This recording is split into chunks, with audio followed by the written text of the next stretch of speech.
What if I told you that behind the doors of a suburban Georgia, home tucked in a quiet cul-de-sac, two seemingly loving adoptive fathers were hiding the darkest secret imaginable? This isn't just another disturbing case.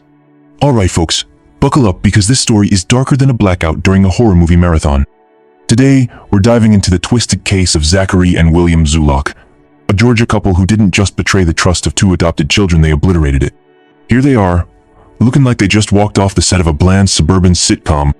But plot twist, instead of wholesome family dinners and holiday photo shoots, their real-life story involved, 7 terabytes of homemade child abuse footage. Yeah, you heard that right. 7 terabytes. That's not your average Netflix binge, that's a digital monument to evil. These two weren't just random pervs hiding in the basement, no. They were high-functioning predators with jobs, a social circle, and even a fan base of folks who thought they were just two loving dads. Except, spoiler alert, this wasn't a heartwarming story about overcoming adversity. This was a nightmare in dad jeans. They lived in a quiet little town in Walton County, Georgia, the kind of place where people mow their lawns on Saturdays and wave at their neighbors like it's 1955. But behind those doors, it was the freaking Twilight Zone. The Zulocks adopted 2 young boys, and instead of giving them a better life, they gave them a lifetime of trauma and pain. And it wasn't just behind closed doors. Nope, they were recording this stuff, setting up surveillance cameras throughout the house like it was a full-blown production.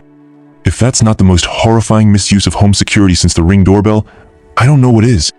According to the DA's report, when investigators raided the house, they didn't just find a few creepy images.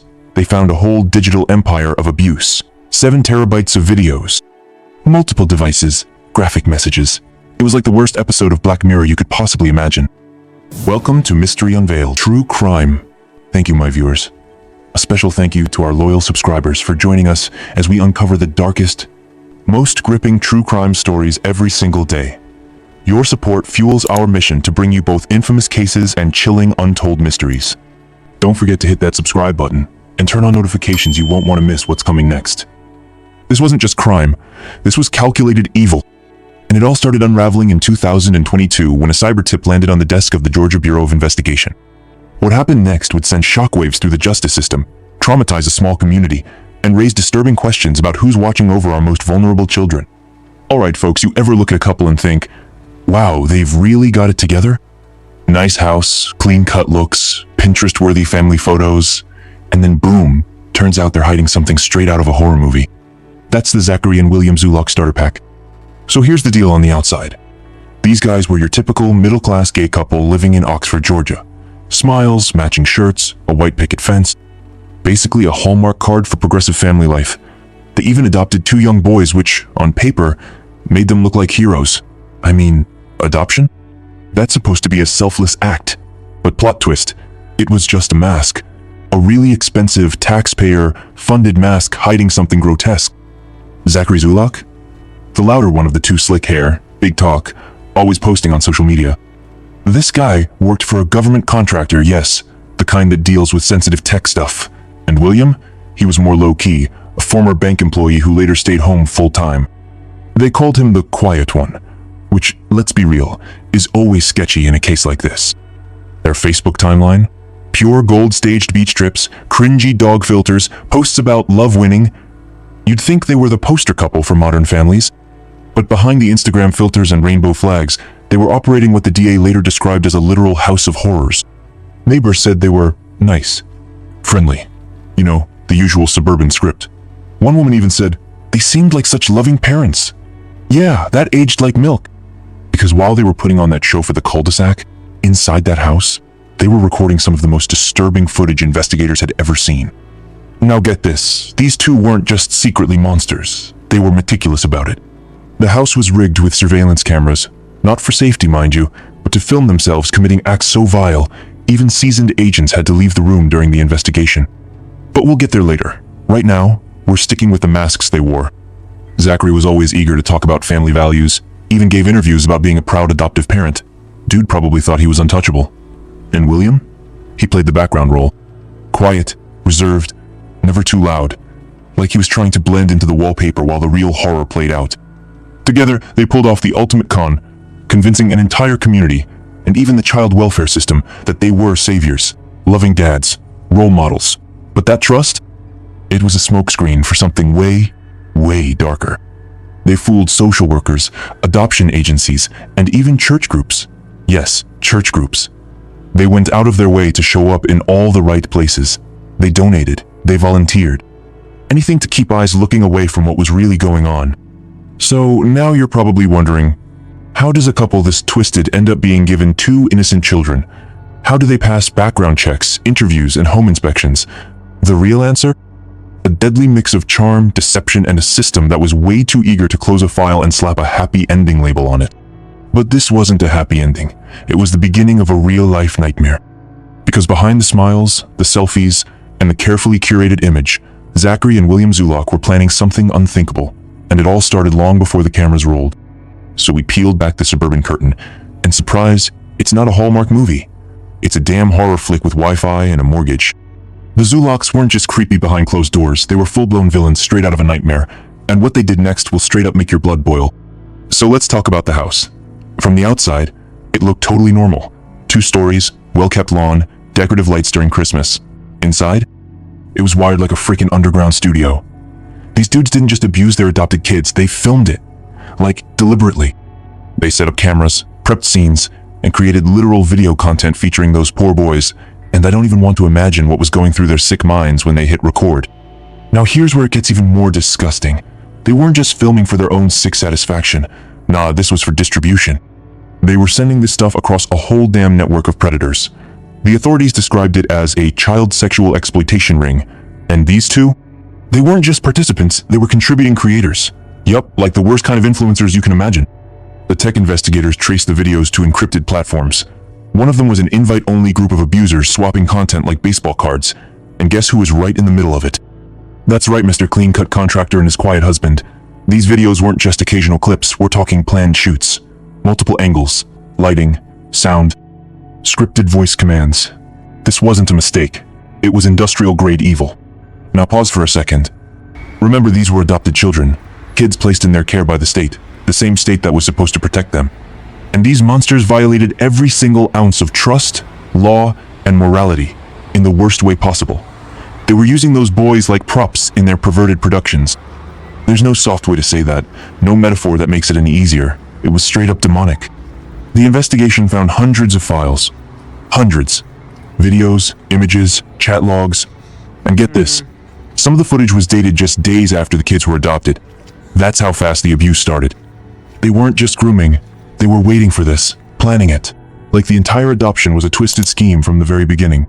And if you're thinking, well, surely someone noticed, think again. These guys were pros at hiding in plain sight. They'd scrub the metadata, use VPNs, swap cloud accounts. Even the FBI admitted these two were frighteningly methodical, like they'd studied how to evade detection, and for a long time, it worked. So, how did it all come crashing down? One little slip, one tiny mistake. A file accidentally uploaded to a less secure server. That's all it took. A cybercrime analyst flagged it, traced the IP, and within days the Zulocks' home was crawling with agents. What they found? Computers full of child porn. Backup drives with dates, folders, file names, cameras still mounted. Some footage recently deleted, but not all of it. And then came the search warrants, the arrests, the mugshots that shattered the illusion. Neighbors were stunned. The community was shocked. But the biggest question still haunted everyone. How could this happen under our noses? Let's hit pause on the horror for just a second and talk about the real elephant in the room. How the actual hell did this happen? I mean, it's 2022, we've got cameras and doorbells and AI writing your essays, but somehow 2 guys with a house full of cameras filming crimes in HD slipped through the cracks? Let's break down how this system failed everyone. First, let's talk about adoption screenings. You'd think adopting a kid would involve like rigorous background checks, interviews, home inspections, maybe a polygraph or 2.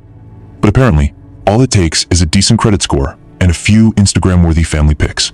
The Zulocks passed everything. No red flags, clean records. They played the perfect couple and the system ate it up like free samples at Costco.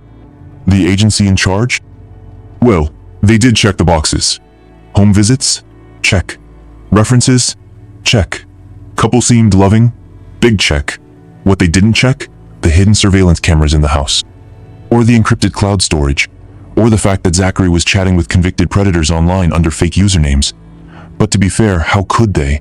There was no smoke, no obvious signs. That's how terrifyingly good these guys were at covering their tracks. Now let's talk oversight, or the lack of it. After adoption, caseworkers are supposed to follow up. Regular check-ins, wellness visits, making sure the kids aren't being raised by actual Bond villains. But here's the problem. Most states are underfunded. Social workers are overworked, underpaid, and juggling 100 cases at once. The Zulocks knew this. They leaned into it.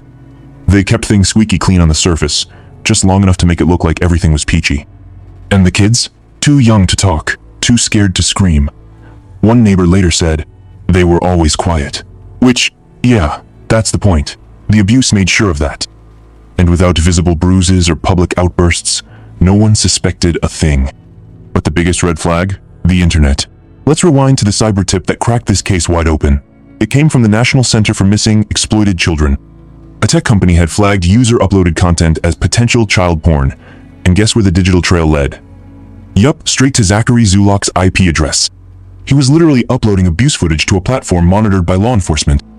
That cyber tip set off a chain reaction. The Georgia Bureau of Investigation got involved, then the Walton County Sheriff's Office. Search warrants were drawn up faster than you can say, delete browser history. And once they busted into that house, game over. The house of horrors was exposed. But here's the thing, it shouldn't have taken this long.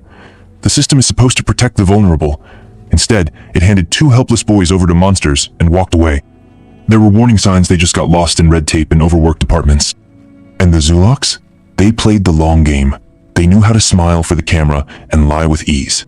They exploited every loophole, every blind spot, and by the time they got caught, the damage was already done. So yeah, this wasn't just a story about two predators. It was a story about a broken system. A system that's supposed to protect kids, but ended up delivering them to their abusers, gift-wrapped in legal documents. Now that the mask is off and the cracks are showing, it's time to talk about the reckoning, the raid, the arrests, and the moment everything fell apart. This is where things finally hit the fan, and hard. The monsters thought they were untouchable, but the digital trail they left behind was more like a neon billboard screaming, "Arrest us!" And when the authorities came knocking, they didn't just knock, they kicked the damn door down. So, remember that cyber tip?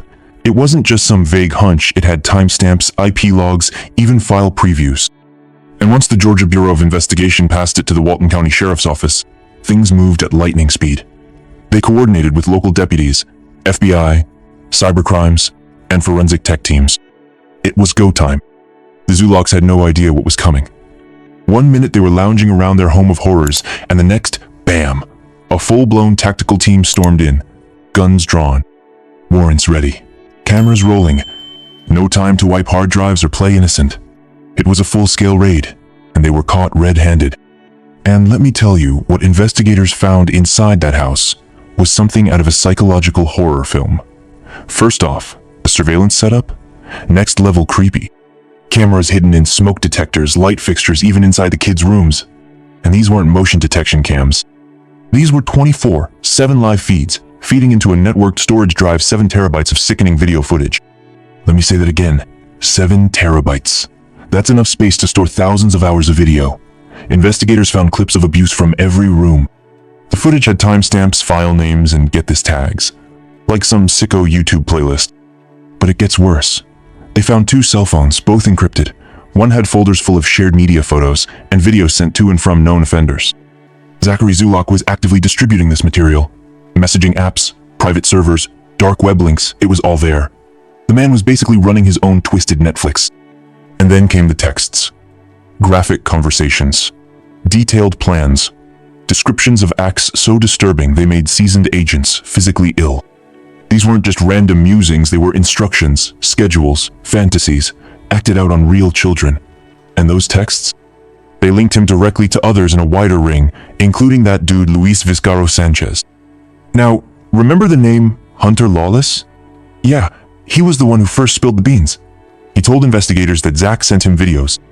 That right there was the spark, the confession that set off the warrant. Lawless rolled over fast, probably realizing he was dealing with the kingpins of something much darker than he thought. When the agents finally slapped the cuffs on Zachary and William Zulock, the illusion shattered. No more perfect couple image, no more polite smiles at school events. It was over. Done. The community was stunned. Parents were horrified. Reporters swarmed the neighborhood like flies on a corpse. And just like that, The narrative changed. These weren't just predators, they were networked predators. Organized, methodical, and now, finally, exposed. Investigators packed up every device, every drive, every memory card. The case would take months to process, and even now, they're still uncovering files. But that night, that raid changed everything. It turned whispers into headlines, suspicions into evidence, and the Zulock's fortress of secrets, obliterated by justice in full tactical gear. All right, so the House of Horrors is exposed, the monsters are in custody, and now it's time for the reckoning. But trust me, this wasn't your average courtroom drama. This trial wasn't about proving guilt because the evidence. Oh, it was overwhelming. It was more like a public dissection of pure evil. Zachary and William Zulock walked into that courtroom, looking like every bad decision you've ever made after 2 a.m. Their fake smiles? Gone. Their smug confidence? Evaporated. What replaced it? Just two predators, finally realizing they couldn't charm their way out of this one. District Attorney Randy McGinley? This man didn't hold back. He laid it all out. Not just the videos, hours and hours of them, but the text messages, the social media DMs, the encrypted group chats. Everything pointed to a carefully orchestrated operation, not a moment of weakness, like the defense tried to spin it. Yeah, you heard that right. The defense actually tried to argue that this was somehow a spiral of poor decisions, as if repeatedly recording abuse, distributing it, and texting other pedophiles about it is something you do on accident. Bro, this isn't ordering the wrong DoorDash, this is calculated depravity. But what really hit everyone in the gut were the victim statements. Even though the kids were young, a guardian read their words. Chilling stuff. One child said he didn't know what normal felt like. Another described the constant fear, the confusion, the pain. The courtroom went dead silent. Even the reporters stopped typing. Then came the forensic techs. They testified about the digital evidence. One expert said it was the most disturbing collection he'd ever seen in 2 decades on the job. 7 terabytes of content. Thousands of files, carefully categorized. It wasn't just abuse, it was an obsession. And then, the bombshell Luis Vizcarro Sanchez, who testified under immunity. He admitted to receiving explicit content from Zachary Zulock and backed up the timeline. The texts, the videos, the plans. Everything matched. His testimony sealed the deal. Judge Jeffrey L. Foster didn't waste words when it was time for sentencing. He looked straight at the Zulocks and dropped the hammer. 100 years in prison, followed by life on probation. Basically, you'll be breathing stale air in a concrete cell for the rest of your miserable existence. Randy McGinley summed it up perfectly. This all but guarantees that the victims will not have to worry as they grow older about their abusers being free. And he's right. These guys are never seeing the light of day again. Not as free men, not as fake husbands, not as anything but prisoners in their own personal nightmare. The courtroom let out a collective sigh. Justice had finally shown up. It didn't undo the damage, but it did something. It sent a message. You can hide behind fake smiles and picket fences, but eventually, the truth claws its way out. This wasn't just a sentence, it was a public rejection of evil. So the Zulocks are locked up for life, and justice had its day, but let's be real, that was just the beginning. What came next? An earthquake through the system. Because this wasn't just a couple of twisted guys doing disgusting things in secret, this was a wake-up call for an entire country. First, let's talk community impact. Walton County went from Mayberry to, what the hell is happening in our backyard? Overnight, residents went from waving to their neighbors to questioning everything. The Zulocks were supposed to be model parents, respected, smiling, even politically active. Yeah, turns out that was just a disguise for the filth hiding beneath. People who knew them were stunned. Teachers, social workers, neighbors, everyone felt blindsided. If these guys could fool the system, who else was out there doing the same thing? And here's where things started getting real uncomfortable. The adoption system. Questions were raised about how the Zulocks were able to adopt in the first place. Like, who vetted them? What background checks were done? What psychological evaluations? Because clearly something slipped through the cracks. Or worse, it got ignored. Politicians caught wind of the outrage, and suddenly, new proposals started popping up like fireworks. Tighter screening for adoptive parents, more frequent home visits, digital monitoring. People weren't just mad, they were scared. And they had every right to be. Media outlets ran non-stop coverage. Survivor support groups surged in membership. Parents started asking tougher questions. Teachers looked twice at bruises or withdrawn behavior. And law enforcement? They started doubling down on cyber tips. That one GBI alert that started it all? Now it's standard practice to flag anything even remotely suspicious. But here's the silver lining, and yeah, it's hard to find in a case this dark. This tragedy, as horrifying as it was, ripped the blinders off. It forced people to face the uncomfortable reality that predators can look like anyone, even a smiling couple at a PTA meeting. And more importantly, it reminded everyone that evil doesn't always come in the form of a shadowy stranger. Sometimes, it comes dressed in khakis, holding a kid's hand, pretending to be a hero. The Zulocks may have destroyed lives, but they also expose weaknesses in the system. Weaknesses that can now be addressed, examined, and fixed. Because the goal isn't just justice after the fact, it's prevention before another kid becomes a victim. So here we are. The dust has settled. The courtrooms are quiet. The headlines have been replaced by newer scandals. But let me tell you, this case isn't going anywhere. Not now. Not ever. Because when we talk about the Zulocks, we're not just talking about two predators. We're talking about the system they broke, the trust they shattered, and the lives they damaged beyond repair. This case has become a symbol not just of evil, but of how evil hides in plain sight. Let's start with the obvious, the survivors. These boys are now part of a painful statistic: children who were adopted into abuse instead of rescued from it. But they're also something else. Survivors of one of the most disturbing child abuse cases in US history, and if there's one piece of hope here, it's that they're finally free. Free from the cameras, free from the lies, free from the nightmare. Support has poured in from strangers around the world, donations, therapy funds, even offers of adoption from vetted, loving families. The boys will grow up knowing that people cared, that the world didn't turn away, that justice was served. But the legacy doesn't stop with them. Lawmakers now cite the Zulock case when discussing adoption reform. School boards train staff to better spot abuse. Tech companies are investing more in AI tools that flag suspicious content before it spreads. The ripple effects? Massive. And for true crime communities, this case will always stand out, not because it's sensational, but because it's real. It's the reminder we all need: not all monsters hide in the dark. Some build Instagram-perfect lives while committing unspeakable crimes behind closed doors. People will remember the name Zachary and William Zulock, not out of fame, but as a warning that evil can wear a smile, that predators don't always look the part, that you have to trust your instincts, dig deeper, and never stop fighting for the vulnerable. And for the justice system? This case forced evolution. From cyber tip prioritization to digital forensics protocols, everything changed. The sheer volume of digital evidence found in the Zulocks' home? It made departments reevaluate how they track, handle, and act on internet-based abuse. It's a horrifying legacy, but a necessary one, because as long as people remember what happened in Walton County, Georgia, there's a chance we can stop it from happening somewhere else. So yeah, you can fake a life, but you can't fake the truth. And eventually, the truth comes for you. If you found this story as bone-chilling as we did, smash that like button, hit subscribe, comment, and turn on notifications. Because at Mystery Unveiled True Crime, we dig deep into the darkest corners to shine a light on stories the world needs to hear.